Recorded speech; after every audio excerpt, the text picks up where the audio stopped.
Operation Sindoor కొనసాగుతున్న నేపథ్యంలో తెలుగు రాష్ట్రాల్లో హై అలర్ట్ ప్రకటించారు. హైదరాబాద్, విజయవాడ, విశాఖపట్నంలో భద్రతను కట్టుదిట్టం చేశారు. హైదరాబాద్లో ఓవైపు ఐపీఎల్ మ్యాచ్, మరోవైపు మిస్ వరల్డ్ పోటీలు ఉండడంతో అప్రమత్తమయ్యారు. సమస్యాత్మక ప్రాంతాల్లో అణువణువు గాలిస్తున్నారు. 3 కమిషనరేట్ల సిపిలు నిరంతరం పర్యవేక్షిస్తూ ఉన్నారు. చార్మినార్, చౌహమల్లా ప్యాలెస్ ను మిస్ వరల్డ్ పోటీల్లో పాల్గొనే భామలు సందర్శించనున్నారు. దీంతో ఆ ప్రాంతాల్లో పకడ్బందీగా భద్రతా ఏర్పాట్లు చేశారు. హైదరాబాద్ కమిషనరేట్ పరిధిలోని హోటల్స్ లో సన్ రైజర్స్ ఆటగాళ్లు ఉంటున్నారు. దీంతో హోటల్స్ కు సంబంధించిన సీసీ కెమెరాల ద్వారా క్షుణ్ణంగా పర్యవేక్షించనున్నారు. అటు ఏపీలోనూ తీర ప్రాంత భద్రతపై సీఎం చంద్రబాబు పోలీసులు అధికారులను అప్రమత్తం చేశారు. కేబినెట్ లో చర్చించిన ముఖ్యమంత్రి ఎలాంటి అవాంఛనీయ ఘటనలు జరగకుండా చర్యలు చేపట్టాలని సూచించారు. విశాఖలో పోలీసులు హై అలర్ట్ అయ్యారు. సమస్యాత్మక ప్రాంతాలను గుర్తించి అణువణువు గాలిస్తున్నారు.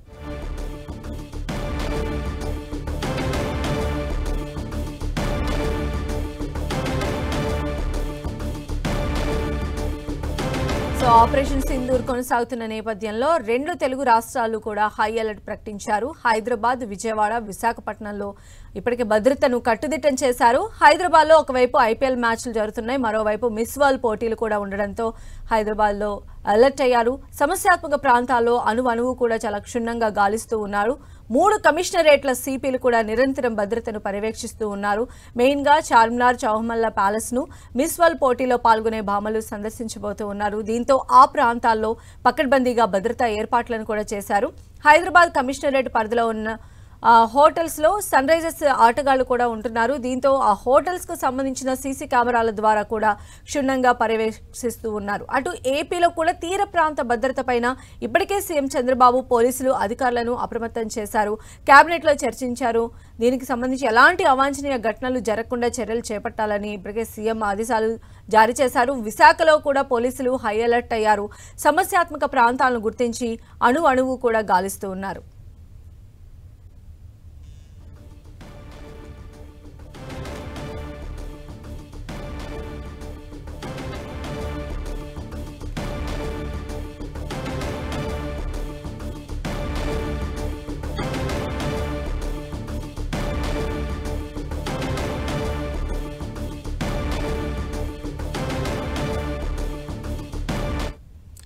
ఆపరేషన్ సింధూర్ కొనసాగుతున్న వేళ 2 తెలుగు రాష్ట్రాల్లో కూడా హై అలర్ట్ కొనసాగుతోంది. అటు హైదరాబాద్, విజయవాడ, విశాఖపట్నం 3 ప్లేసుల్లో కూడా హై అలర్ట్ కొనసాగుతోంది.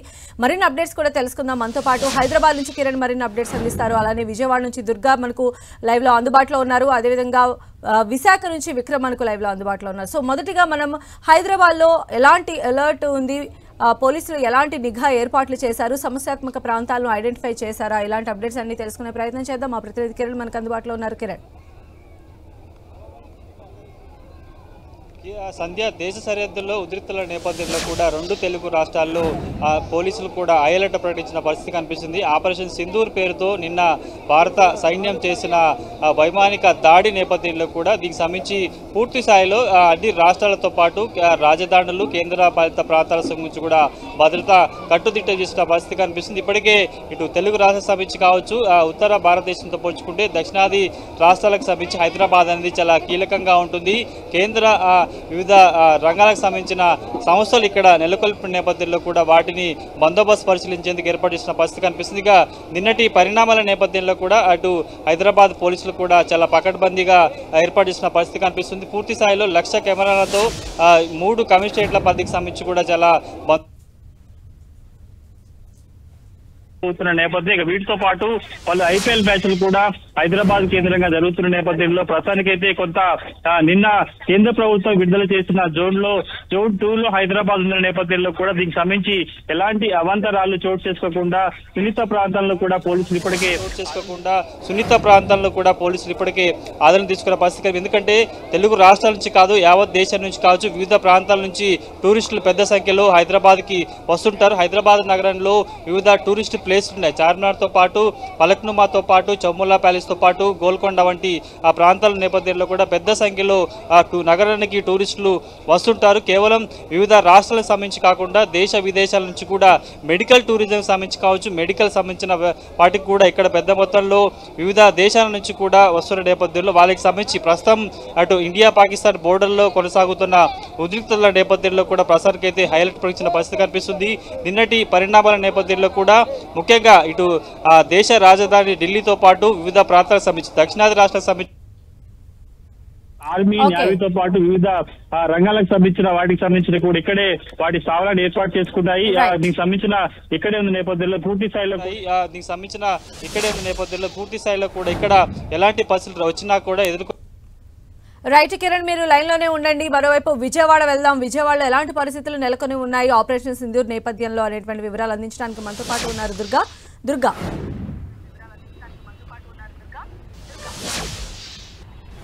ఆపరేషన్ సింధూర్ తర్వాత ఒక్కసారిగా అంటే ఏపీ మొత్తం అంతా కూడా పూర్తిగా అలర్ట్గా ఉందని చెప్పాలి. ఎందుకంటే కేంద్రం నుంచి వచ్చినటువంటి సూచనలు ఆదేశాలు నేపథ్యంలో దాంతోపాటు ఇక్కడ ఏపీ ప్రభుత్వం కూడా పోలీస్ అధికారులందరినీ కూడా అలర్ట్ చేశారు. ముఖ్యంగా ఏపీలో ఉన్నటువంటి అన్ని పోలీస్ స్టేషన్లో ఉన్నటువంటి పోలీసులందరికీ కూడా అలర్ట్ను ఆల్రెడీ పంపించడం జరిగింది. ముఖ్యంగా విజయవాడ వంటి రద్దీ ప్రదేశాలు, ముఖ్యంగా విజయవాడ అలాగే తిరుపతితో పాటు వైజాగ్ అలాగే 3 నగరాలకు సంబంధించి చాలా ఫోకస్డ్గా ఉండాలి, ప్రతి విషయంలో కూడా క్షుణ్ణంగా పరిశీలన చేయాలంటూ కూడా పోలీసులకి ప్రభుత్వం ఆదేశాలు జారీ చేయడం జరిగింది. ముఖ్యంగా మాస్ గ్యాదరింగ్ అనేది ఎక్కడ జరుగుతుంది, బస్టాండ్లు, రైల్వే స్టేషన్లతో పాటు మార్కెట్లు అలాగే రెగ్యులర్ గా ఉండే షాపింగ్ మాల్స్ వీటన్నిటిలో కూడా పూర్తిగా మాక్ డ్రిల్స్ నిర్వహించడంతో పాటు ప్రజలందరినీ కూడా అప్రమత్తం చేయాలంటూ కూడా పోలీస్ శాఖను ఆదేశాలు చేసింది. నిన్న మధ్యాహ్నం నుంచి కూడా పోలీస్ డిపార్ట్మెంట్ ఆధ్వర్యంలో మాక్ డ్రిల్స్ నిర్వహిస్తున్నారు. ముఖ్యంగా విజయవాడ వ్యాప్తంగా ఉన్నటువంటి షాపింగ్ మాల్స్ అలాగే సూపర్ మార్కెట్లు, బస్టాండ్, రైల్వే స్టేషన్లలో అలాగే రద్దీగా ఉండే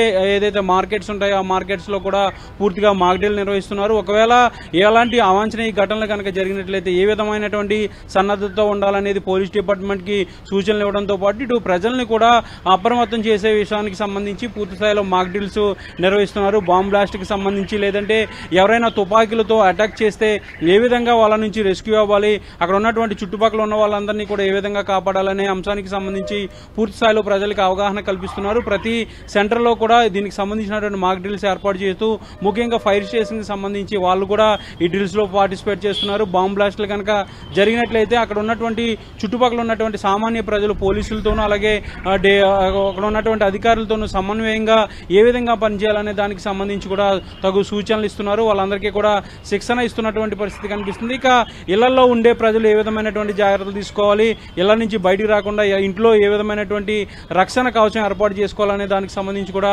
ట్రైనింగ్ ఇస్తున్నారు. ఇప్పటికే కేంద్రం ఇచ్చినటువంటి ఆదేశాలు సూచనలు పాటిస్తూనే ఇక్కడ లోకల్ గా కూడా ప్రభుత్వాలు కీలకమైనటువంటి ఆదేశాలు ఇచ్చాయి. ముఖ్యంగా ఎక్కువగా మాస్ గ్యాదరింగ్ అనేది జరిగే ప్రదేశాల్లో అయితే వాళ్ళ ప్రజలందరినీ కూడా అలర్ట్ చేయడానికి మాక్ డ్రిల్ అయితే నిర్వహిస్తున్నారు.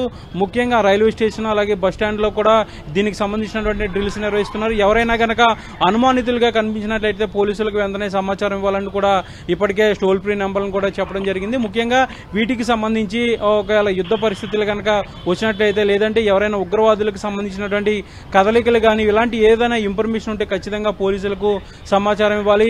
ఏదైనా ఘటన కనుక జరిగినట్లయితే భయభ్రాంతులకు గురి కాకుండా ధైర్య సాహసాలతో సామాన్య ప్రజలు కూడా ముందుకు రావాలి. దానికి సంబంధించినటువంటి ఒక అవగాహన కల్పించే దిశగా పోలీసులన్నా కూడా మాక్ డ్రిల్స్ నిర్వహిస్తున్నారు. రాష్ట్ర వ్యాప్తంగా కూడా ఇదే పరిస్థితి కొనసాగుతుంది. ఎప్పటికప్పుడు ప్రభుత్వం నుంచి కూడా ఆదేశాలు పోలీస్ శాఖకు వెళ్తున్నాయి. దీంతో పాటు ఏదైతే రాష్ట్రంలో ఉన్నటువంటి కొన్ని డిఫెన్స్ కి సంబంధించినటువంటి డిపార్ట్మెంట్స్ కూడా వీటిలో పార్టిసిపేట్ చేస్తున్నాయి.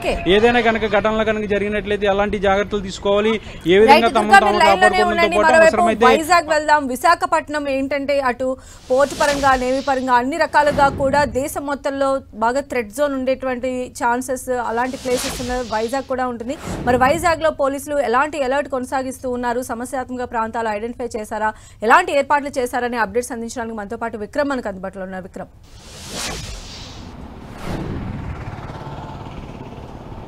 దేశవ్యాప్తంగా అత్యంత ప్రమాదకరంగా ఉన్నటువంటి ప్రాంతాల్లో రెండో జాబితాలో విశాఖపట్నాన్ని కేంద్ర ప్రభుత్వం చేర్చడం జరిగింది. ఈ నేపథ్యంలో విశాఖపట్నంలో గత కొద్ది రోజుల నుంచి కూడా హై అలర్ట్ను కొనసాగిస్తూ ఉన్నారు. ఎందుకంటే దేశ రక్షణకు సంబంధించి కూడా అనేక రకమైనటువంటి కీలకమైన సంస్థలు విశాఖపట్నంలో కార్యకలాపాలు నిర్వహిస్తున్నాయి. దేశానికి అత్యంత కీలకమైనటువంటి ఎన్ఎస్టీఎల్తో పాటుగా కూడా డిఆర్డీఓతో పాటు steel plant, HPCL, Visakhapatnam port అనేక కేంద్ర ప్రభుత్వ రంగ సంస్థలన్నీ కూడా విశాఖపట్నంలో నెలకొని ఉన్నాయి. ఈ నేపథ్యంలో వీటికి సంబంధించి ముప్పు వాటిల్లే ప్రమాదం ఉందని గత కొద్ది రోజుల క్రితమే సెంట్రల్ ఇంటెలిజెన్స్ బ్యూరో హెచ్చరికలను జారీ చేసిన నేపథ్యంలో భద్రతను కట్టుదిట్టం చేశారు.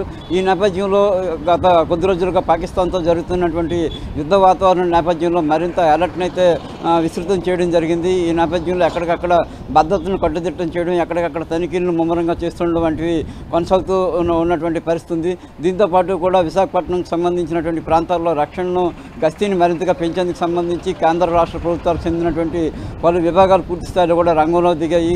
ఏదైతే తూర్పు నావికాదళం ప్రధాన స్థావరంగా విశాఖపట్నం ఉంది. దేశానికి సంబంధించి నావికాదళానికి తూర్పు నావికాదళం అనేది చాలా కీలకం. ఈ నేపథ్యంలో విశాఖ సముద్ర తీర ప్రాంతం వెంబడి ఉన్నటువంటి ఈ ప్రాంతాన్ని అంతటినీ కూడా తూర్పు నావికాదళం పూర్తిగా కూడా గస్తీ ఏర్పాటు చేస్తుంది. దాంతోపాటు కూడా తూర్పు నావికాదళానికి అనుసంధానంగా కోస్ట్ గార్డు కూడా పూర్తి స్థాయిలో రంగంలో దిగి సముద్ర తీరం ప్రాంతం వెంబడి కూడా ఎటువంటి చొరబాట్లు లేకుండా, ఎటువంటి అవాంఛనీయ ఘటనలు చోటు చేసుకోకుండా, ఎవరు కూడా చొచ్చుకు రావడానికి వీలు లేకుండా, అదేవిధంగా గగనతలం నుంచి కూడా ఎవరు కూడా చొరబాటుకు రావడానికి వీలు లేకుండా కూడా పటిష్టమైనటువంటి భద్రతా వలయాన్ని ఏర్పాటు చేసినట్టు కూడా అధికారులు ఇప్పటికే ప్రకటించారు. ఇటు తూర్పు నావికాదళం, కోస్ట్ గార్డు, అంతేవిధంగా మెరైన్ పోలీసులు కూడా పూర్తి స్థాయిలో రంగంలో దిగారు.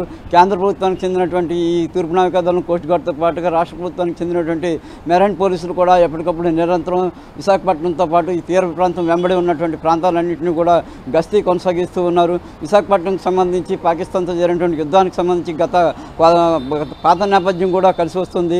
ఎందుకంటే గతంలో 1971లో యుద్ధం పాకిస్తాన్తో జరిగిన సందర్భంలో విశాఖపట్నం సముద్ర తీర ప్రాంతం చాలా కీలకమైనటువంటి పాత్రను పోషించడం జరిగింది. అప్పట్లో ఇక్కడ విశాఖపట్నం సంబంధించినటువంటి తీరం వెంబడి పాకిస్తాన్కి చెందినటువంటి శత్రుముఖలన్నీ కూడా ఒకసారిగా విరుచుకుపడుతున్న నేపథ్యంలో ఇక్కడ మన దేశానికి సంబంధించినటువంటి సైనికులంతా ప్రతిఘటించిన నేపథ్యంలో ఇక్కడ విజయం సాధించింది. తూర్పు నావికాదళం కేంద్రంగా భారతదేశం ఒక గణనీయమైనటువంటి చారిత్రాత్మకమైన విజయాన్ని సాధించింది. ఈ నేపథ్యంలోనే విక్టరీ ఎక్స్చేంజ్ చిప్పున విశాఖపట్నంలో ఈ స్తూపాన్ని కూడా ఏర్పాటు చేసి పెద్ద ఎత్తున విజయోత్సవాలు సంబరాలను చేసుకున్నటువంటి సందర్భాలను కూడా ఇప్పుడు గుర్తు చేసుకుంటున్నారు.